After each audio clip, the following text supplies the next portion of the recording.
¿Sabías que en Colombia 8.4% de los adultos vive con diabetes? Esto equivale a más de 3 millones de personas que padecen de esta enfermedad. También sabías que a nivel global, más del 40% de las personas padecen esta enfermedad y viven sin ese diagnóstico. Bienvenidos a nuestro podcast institucional Voces que Sanan. El día de hoy hablaremos de un tema muy importante y es la diabetes.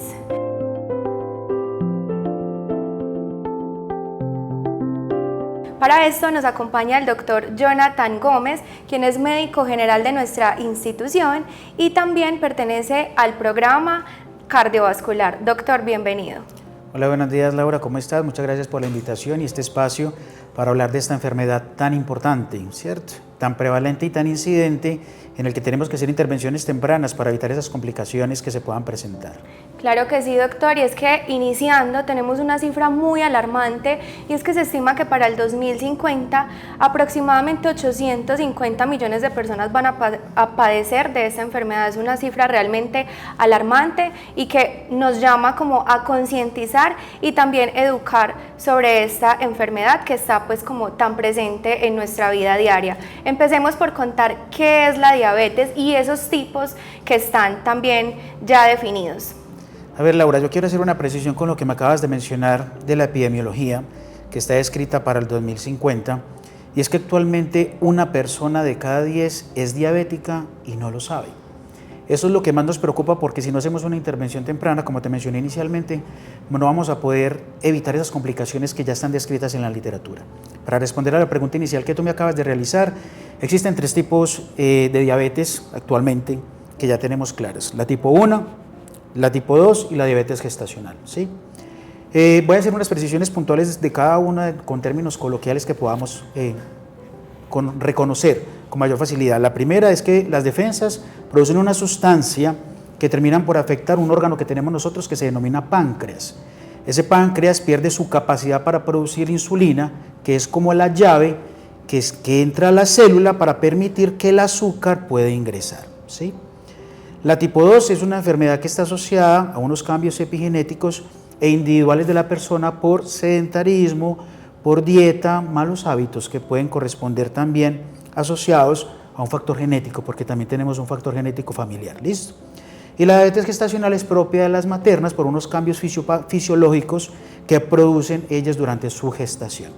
Para definirte inicialmente o hablar de la diabetes, decimos que es una enfermedad crónica donde encontramos niveles elevados de azúcar. ¿Listo?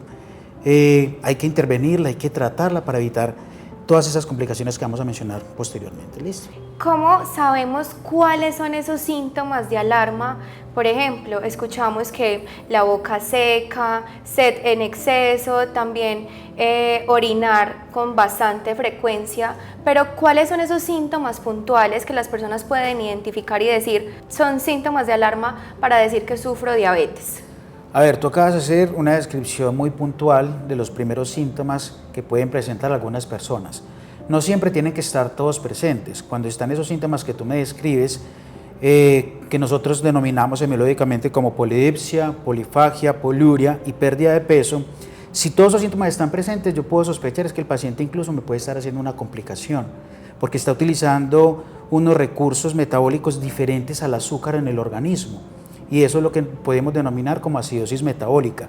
Ahora bien, pueden empezar síntomas como por ejemplo poliuria, que es mucha orinadera, o polifagia, o polidipsia, que es como le da mucha sed, ¿cierto? Esos serían, yo creo que los síntomas iniciales que puede presentar el paciente porque no hay una correcta utilización del azúcar en el cuerpo, ¿sí? Mencionabas ahorita, doctor, que muchas veces estos factores o esta enfermedad en las personas viene como hereditariamente, ¿cierto? Pero a veces hay personas que no tienen, en sus familias nadie ha sufrido de esta enfermedad, sin embargo la padecen. ¿A qué se debe esto? A ver, esto puede corresponder a los hábitos dietarios y al sedentarismo que actualmente tienen algunas personas, ¿cierto? Porque no podemos generalizar. Hay unos mecanismos en los que uno puede evitar que una condición no genética haga que en mí aparezca una enfermedad crónica, como la diabetes. En ese sentido, entonces es muy importante que esas personas que no tienen esa condición genética asociada tengan unos estilos de vida saludable y con eso evitar que aparezca la enfermedad.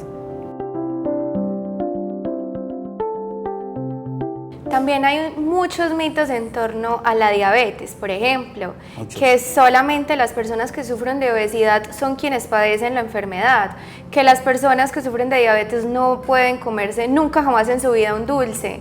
¿Qué tan cierto son estos mitos y cómo romperlos o qué otros mitos también así muy comunes para aprovechar este espacio y precisamente como desmentirlos? Ok, bueno, lo que tú acabas de decir es cierto. Hay muchos mitos con respecto a la enfermedad. Yo creo que uno de los primeros con los que tenemos que hacer la claridad es que la diabetes es una enfermedad que no se cura, ¿sí? Podemos tener remisión en diabetes. Eso se traduce en que el paciente ha adquirido unos hábitos higiénicos dietarios adecuados, tiene un estilo de vida saludable con el ejercicio y eso ha llevado a que nosotros podamos tener una condición en la consulta en la que podamos quitar medicamentos y el paciente tal vez no utilizar ninguno. Sin embargo, no me quita el diagnóstico de diabetes. Eso es una de las cosas más importantes. Ahora, mencionabas que los pacientes tenían que ser obesos para sufrir de diabetes. Eso es falso también. Hay muchos pacientes que tienen incluso un estado nutricional normal y son diabéticos. Ahora bien, uno ya tiene que hacer una evaluación de cuáles fueron esas condiciones en ese paciente que lo llevaron a que actualmente esté diagnosticado con la enfermedad de diabetes, ¿cierto? Otra cosa muy importante, yo creo que eso también es muy importante. Dijimos que la diabetes es una enfermedad que tiene un trastorno en el metabolismo de los carbohidratos, de los azúcares, ¿sí? Que el paciente no se puede comer un dulce, no, tampoco es cierto. El paciente sí puede comerse un dulce. Lo que pasa es que es la cantidad la que debe ser considerada, porque ellos también tienen un concepto inadecuado de que no se pueden comer ni una sola harina en todo el día y eso tampoco es correcto. Ellos deben de tener una dieta que debe estar estandarizada por cantidad de carbohidratos en el desayuno, en el almuerzo y en la cena, que es lo que finalmente me va a traducir un buen control metabólico del paciente. Entonces, si no hacemos una intervención precisa de esos cambios dietarios, el paciente va a tener complicaciones, porque si el paciente utiliza insulina, si no me come azúcar o carbohidratos, finalmente me va a terminar haciendo una hipoglicemia que se va a traducir en síntomas que el paciente los va a manifestar, se va a poner sudoroso, se va a marear, incluso puede tener alteración del estado de conciencia, es algo muy delicado, entonces debe haber como una estandarización en esa dieta. Otro tema muy importante y creo que también hace alusión a todos estos mitos que están en torno a la enfermedad y es el licor, ¿qué papel juega en la enfermedad? Por ejemplo, escuchamos que personas dicen, no, yo no tomo aguardiente porque el aguardiente trae azúcar y para los diabéticos es malo, pero sí tomo whisky, que el whisky no me cae pesado. ¿Qué tan cierto o qué tan falso es esto y el papel que juega el licor en la enfermedad? A ver, eso es una pregunta muy importante, ¿cierto? Actualmente, pues, en esta sociedad consumista que tenemos, ¿cierto? Los diabéticos en realidad no deberían consumir ningún tipo de alcohol, porque cuando el alcohol se metaboliza, termina generando altas cantidades de energía que se traducen en elevación de azúcar inicialmente.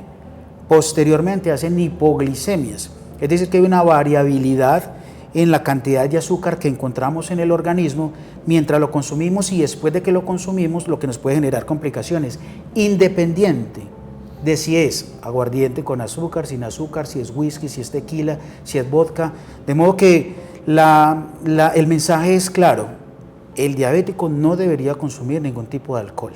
Muchas veces las personas, pues vemos casos de personas que, no sé, se habla mucho del pie diabético, de personas que les han amputado sus extremidades a raíz de esta enfermedad, otras que han perdido la visión, también se han despertado otro tipo de enfermedades a raíz de la diabetes. Contemos un poquito acerca de esas complicaciones.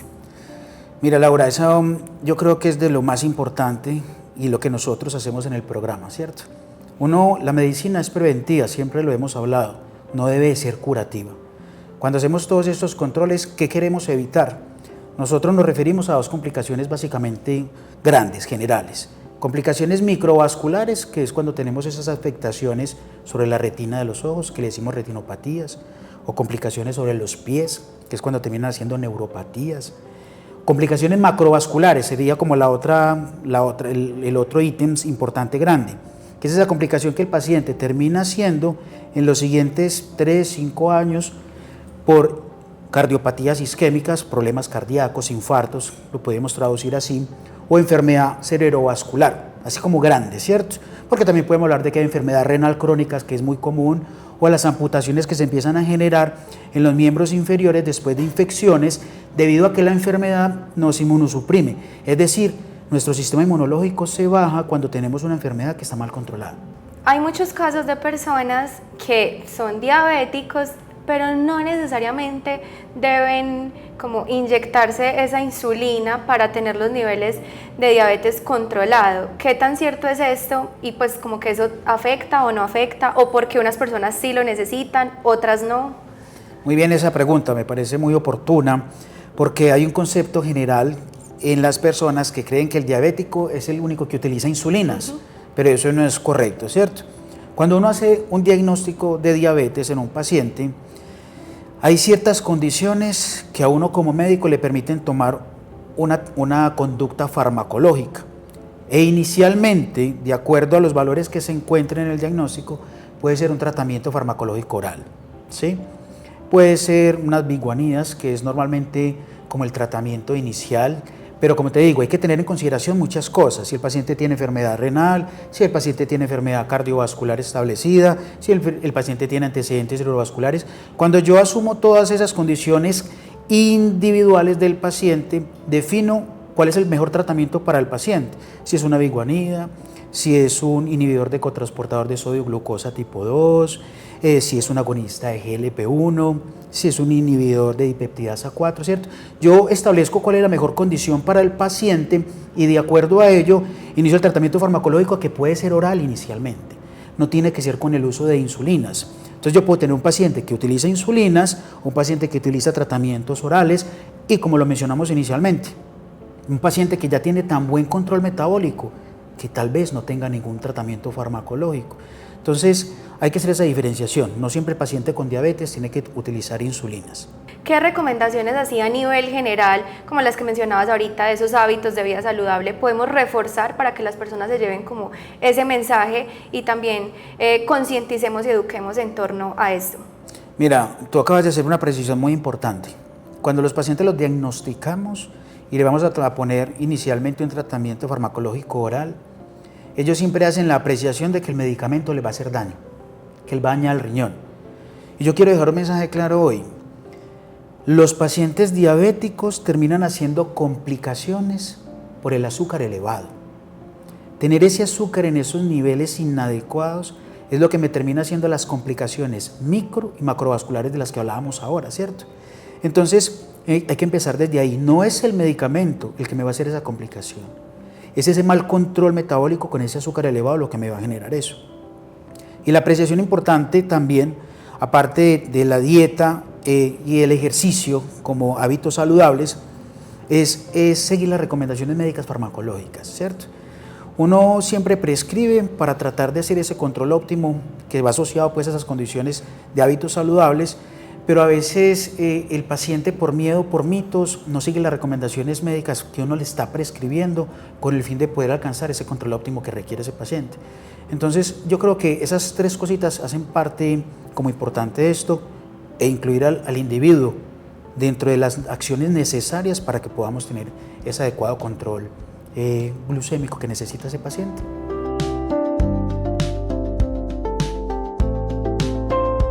Aprovechemos este espacio también para contarle a todas las personas que nos están viendo en este momento desde Sumimedical qué venimos realizando para apoyar y acompañar a esta población que padece de esta enfermedad. Muy bien, nosotros en Sumimedical tenemos un programa de riesgo cardiovascular que lo tenemos dividido por planes. Incluso hay un programa que se llama Latir Saludable, donde tenemos pacientes que tienen un control metabólico subóptimo, no estamos en las metas que están definidas para cada paciente de acuerdo a sus comorbilidades, y les hacemos seguimientos más regulares, más precisos, para poder establecer y evitar esas complicaciones futuras.